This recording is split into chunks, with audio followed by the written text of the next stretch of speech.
A callous knife thug who carried out an overnight murder bid on a pensioner in her own home grinned at family members as he was jailed for 8 years.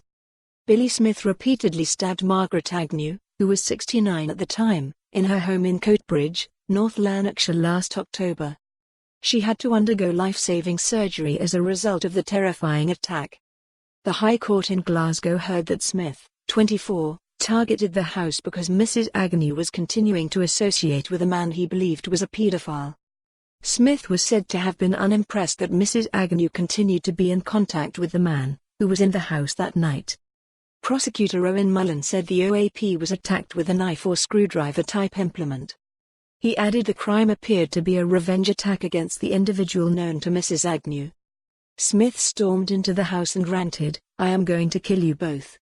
Mrs Agnew was initially struck on the shoulder and slumped to the ground before being hit again on the body.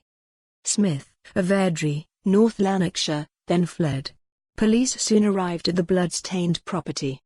Mrs Agnew identified Smith as her attacker. She suffered 6 wounds and needed 40 stitches and ended up losing 3 stone in weight as a result of her ordeal. Mr Mullan, without surgical intervention, she would have died.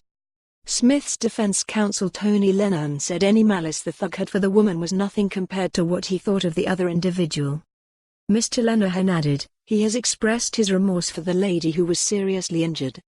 Smith smiled at members of his family as he was led away to the cells after he admitted attempting to murder Mrs Agnew. Judge Lord Mulholland told Smith, "This woman required an operation to save her life. Whatever your motivation, you are not entitled to take the law into your own hands. The law of the jungle does not apply in these courts. This lady had done nothing to you." Smith, who is assessed as a high risk of reoffending, was also ordered to be monitored in the community for 3 years after his release from jail. His new sentence will start at the expiry of a 27-month sentence he is currently serving. For more on this story, visit the news article link.